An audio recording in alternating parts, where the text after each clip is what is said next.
Japan کا نام جب بھی آتا ہے تو ایک بات فوراً ذہن میں آتی ہے: لمبی عمر۔ لوگ وہاں واقعی بہت لمبی زندگی جیتے ہیں، لیکن آخر اس کا راز کیا ہے؟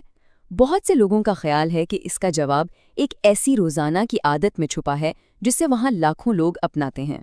اور وہ عادت ہے یہ ریڈیو تائسو۔ یہ جاپان کا قومی ورزش پروگرام ہے، نسلوں سے یہ چلا آ رہا ہے، ہر کوئی اسے کرتا ہے۔ لیکن بڑا سوال یہ ہے، کیا یہ واقعی کام کرتا بھی ہے؟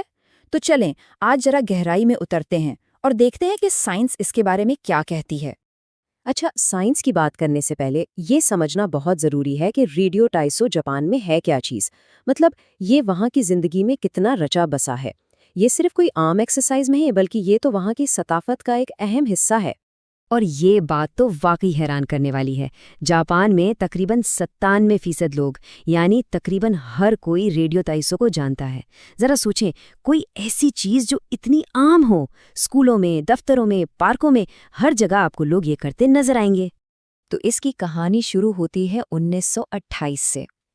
اسے بنایا ہی اس لیے گیا تھا کہ ملک بھر کے لوگوں کی صحت کو بہتر کیا جائے، اور تب سے لے کر آج تک یہ روزانہ ریڈیو اور ٹی وی پر نشر ہوتا ہے اور جاپانی معاشرے کا ایک لازمی حصہ بن چکا ہے۔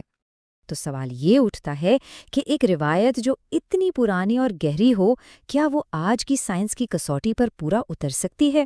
ریسرچرز نے یہی جاننے کی ٹھانی، اور انہوں نے خاص طور پر کمزور بزرگ افراد پر اس کا اثر دیکھنے کا فیصلہ کیا۔ اس کے لیے انہوں نے ایک کلینکل ٹرائل کیا۔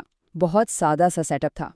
ایک گروپ کو 12 ہفتوں تک روزانہ ریڈیو تھیسو کروایا گیا، ساتھ میں ایک نیوٹریشن پروگرام بھی دیا گیا، جبکہ دوسرے گروپ کو صرف نیوٹریشن پروگرام دیا گیا۔ ایسا اس لیے کیا گیا تاکہ جو بھی فرق آئے وہ صاف صاف پتہ چلے کہ صرف ورزش کی وجہ سے ہے۔ لیکن یہاں ایک بہت دلچسپ بات ہے، ریسرچرز کا اصل مقصد صرف یہ دیکھنا نہیں تھا کہ جسمانی طور پر کیا فرق پڑتا ہے، نہیں، وہ دراصل ذہنی صحت پر اس کے اثر کو ناپنا چاہتے تھے، جسے سائنسی زبان میں health related quality of life یا HRQOL کہتے ہیں۔ مطلب اس ورزش سے لوگوں کو اپنی روزمرہ زندگی میں کیسا محسوس ہوتا ہے۔ اور یہیں پر کہانی میں ایک ٹویسٹ آتا ہے۔ جو رزلٹ آئے وہ ویسے بالکل نہیں تھے جیسا سب سوچ رہے تھے، یہاں تک کہ خود ریسرچرز بھی حیران رہ گئے۔ تو وہ بڑا سوال، کیا اس 12 ہفتے کے پروگرام نے ان بزرگ لوگوں کی ذہنی صحت کو بہتر کیا یا نہیں؟ اور جواب تھا نہیں۔ سب کی حیرت کے لیے اسٹڈی کا نتیجہ یہ نکلا کہ اس ورزش سے ان کی ذہنی صحت یا کوالٹی آف لائف میں کوئی خاص بہت بہتری نہیں آئی۔ لیکن ٹھہریں، اس کا مطلب یہ نہیں کہ یہ ورزش بالکل بیکار تھی۔ بھلے ہی اس نے ذہنی صحت والے ٹارگٹ کو ہٹ نہیں کیا، لیکن جسمانی طور پر اس کے بہت واضح فائدے نظر آئیں۔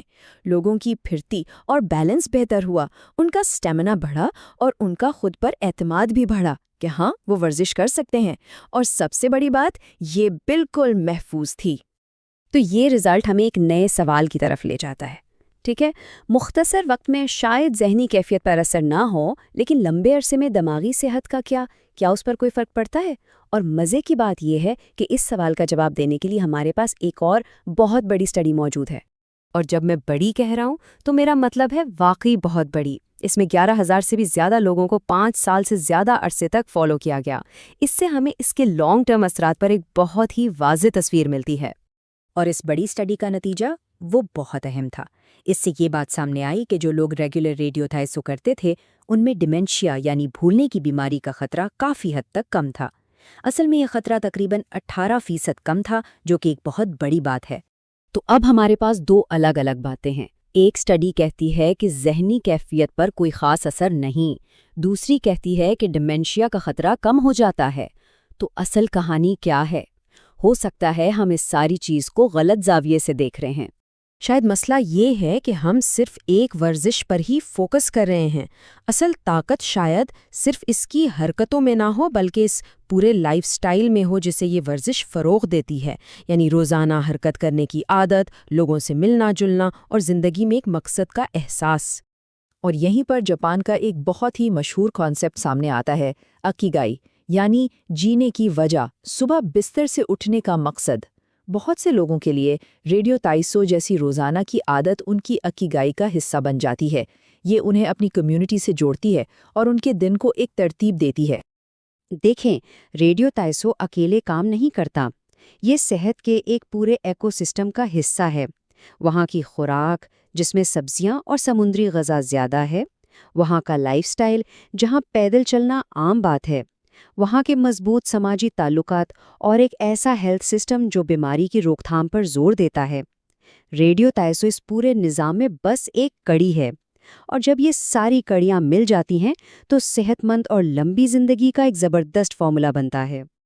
تو آخر میں شاید اصل سوال یہ نہیں ہے کہ کیا ریڈیو تائسو کام کرتا ہے، بلکہ اصل سوال یہ ہے کہ ہم اپنے ارد گرد ایک ایسا ماحول کیسے بنا سکتے ہیں جہاں صحت مند عادتیں اپنانا، جیسے روزانہ تھوڑی بہت حرکت کرنا، ایک معمول بن جائے، مشکل نہ لگے۔ شاید لمبی زندگی کا راز کسی ایک جادوئی ورزش میں نہیں، بلکہ ایک ایسی ثقافت بنانے میں ہے جو صحت مند زندگی کو سب کے لیے آسان بنا دے۔